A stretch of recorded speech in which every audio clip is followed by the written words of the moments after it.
I now know that when we do our events, there's two things that I want people to do. Well, there's more, but I want to give them numerous opportunities to overcome themselves. And I want to give them numerous opportunities to connect. Mm-hmm. And so when people come, Toby, to an event, the majority of those people, whether they're conscious of it or not, their brains and bodies are in the past. Yes. They live by certain familiar emotions, and certain thoughts that are connected to certain emotions condition their body to feel a certain way. Like you think about your I don't know, as an example, you think about your financial problems as an example, and people feel lack. Other people think about their ex and they feel resentment. Other people think about their new career and they feel fear. So they're combining a thought and a feeling. And when you have a thought in the form of a symbol Mm-hmm. and combined with a feeling, the conditioning process starts. So you keep thinking the same way, you keep making the same choices, you keep doing the same things, you keep creating the same experiences, you keep producing the same emotions. For the most part, your brain and body are in the past. So Mm-hmm. then the first couple days of an event are week-long events, and we've got thousands and thousands of brain scans, thousands and thousands of heart rate readings. And we now know that there's a formula Mm-hmm.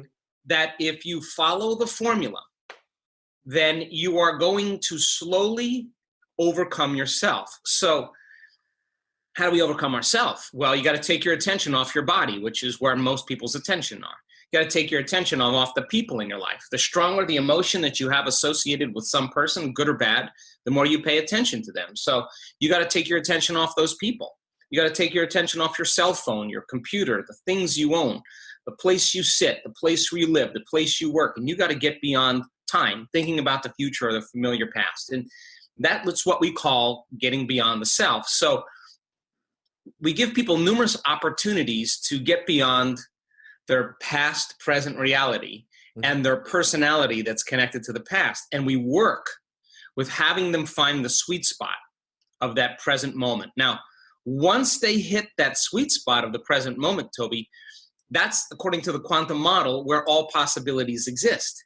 So when you're not your body, you're not the people in your life, the things you own, the place you live, the place you work, or time itself, you take away all those things. The only thing you're left with is consciousness. You're an awareness. So you reached an elegant moment where you dissociated from your identity. And in 1 second, you were in a field of possibilities, and your brain downloaded a probable future. And the vision was so real, and it had a strong electrical signal that went along with it, and you could not pay attention to it. So the stronger you felt that signal, the more you were seeing that future. And all of a sudden, your brain and body move out of your past, present reality. And in that moment, you're living in the future, in the present moment, and you're rewiring your brain, and you're sending a new electrochemical signature to your body. And your body is believing it's living in that future. You're changing your gene expression. You're changing your protein expression. You're changing the way your brain thinks, the way it feels. And all of a sudden, you know what your future looks like. Now, we want everybody to have that experience, because you could be sick, you could be overweight, you could be vegetarian, you could be white, you could be black, you could be Asian, you could be rich, you could be poor. You could never have meditated before. In fact, our research shows people like you that never meditated before are the virgins. You're not trying to make anything happen. You're just curious to see what's going to happen, and that's the beauty behind that. So you had a moment where you downloaded information from the field and you saw future, and you now know that that's your future. This is relatively new technology. What we're doing is we're piercing a veneer. It's like the 4-minute mile. Mm-hmm. Once the 4-minute mile was broken by one person, then all of a sudden everybody started doing it. So we're breaking this consciousness, this level of consciousness that we need something outside of us to change how we feel inside of us. And we're teaching people how to self-regulate without anything outside of them. So we are working, we do seminars for children. We do seminars for companies and organizations. We do seminars for athletes, and all of it is the same, but we're just teaching it with a little different slant to fit into child's development, to fit in with a sports athlete. But we're at a point now where the technology is reproducible, and that's what I care about the most, because anything that's reproducible, if you follow that formula, is science, and we now know that it's working. So now we got a lot of momentum, and people are breaking through. And I want to say something about certain people that didn't have the experience. They probably had it the next day, or the next day, or when they got home and they fell asleep on the couch. It always comes because we're always creating reality. When you combine a thought and a feeling, you produce an electromagnetic field.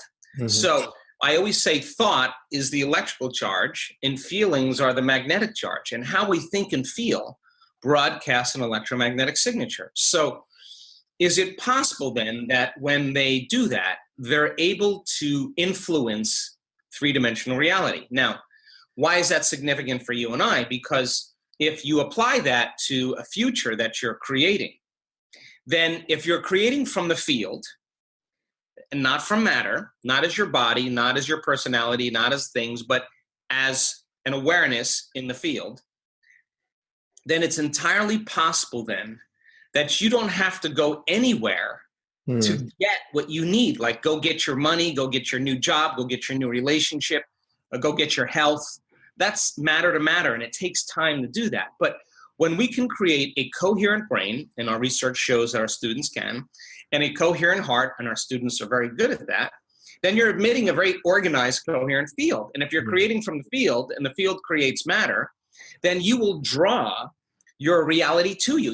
You don't have to go anywhere. You start having synchronicities, opportunities, synchronicities. And the moment you start seeing your reality unfolding equal to your energy, you're going to believe you're more of the creator of your reality and less of a victim of your reality. And you're going to do it again. Right. And you're going to do it again. And you're going to do it again. It's going to become a skill. Most people, look, in this three-dimensional reality that's made of matter, the world of materialism that we define with our senses, we experience separation. There's you there and there's me here. And there's space between us. And there's space between us. There's time between us. And so then that people have their sense of self, and then they have a sense of their vision, their dream. And where do we create our dream? Way out there. Right. So then we're separate from our dream. Our brain automatically creates a future. So we have to go get that future, right? So then people spend the majority of their lives living in lack, waiting for the event to happen to take away their emptiness or their lack. That's Newtonian physics. That's cause and effect. Waiting for something out there to make this feeling go away. And if you're living by the feeling of lack, you're creating more lack because that feeling's driving certain thoughts. So what we teach people to do is how to open this beautiful center called your heart.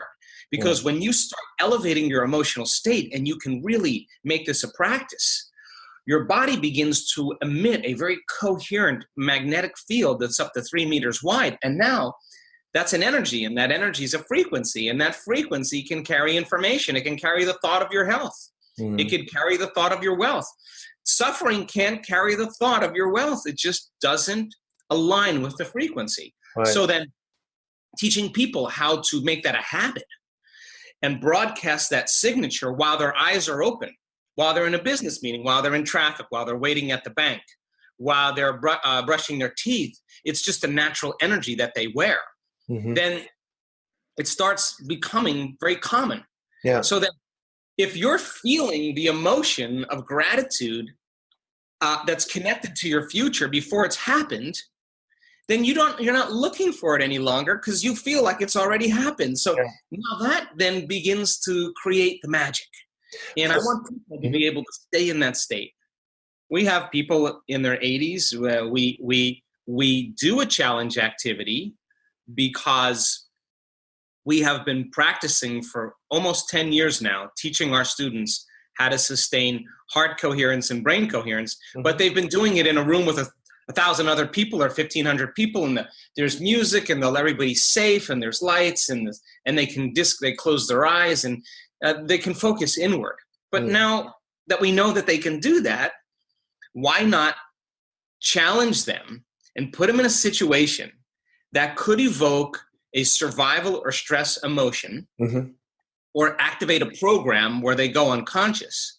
And in that moment, when it counts the most, instead of them forgetting everything they've learned, going into an automatic program and not paying attention and feeling fear or whatever, to stop, and instead of surrender to fear in that moment, learn how to surrender to love and begin to settle down the body, to begin to practice the formula now with your eyes open when your legs are shaking or you're feeling a little bit of loss of control, and be able to self-regulate then. Now, what's the significance of that? Well, whether you're 80 years old or you're 21 years old, when you walk out into your life and you face similar circumstances that produce emotions like that, you're not going to go unconscious and run a program. You're going to stop and say, let me practice with my eyes open everything I learned all along. And now, so you're able to self-regulate and fear becomes less of an issue. By the same means, if you're way up on a post and you just overcame that obstacle, when you return to your life, at 82, at 82, you're going to return back into your life and you're just going to say, this is nothing. This condition in my life is nothing compared to what I just did. And so we don't use age as an excuse in this work, because too many people say, I'm too old to do this. Well, those ladies participate and they don't have the thought, I'm too old. Now, that means then that they're always growing and changing. And there's so much great research, Tobias, on the fact that when people are always stimulated and they're always learning, that their experiences then really keep them genetically youthful. So this work is not about keeping people from going to doctors. No, of course not. But if they're that healthy, then they have the right attitude and they understand it. So they're adding years to their lives. How do we know that? Because we've measured that too, that you can lengthen your life by just doing this work, because we have research to show that our students lengthen their telomeres, and telomeres determine your biological age.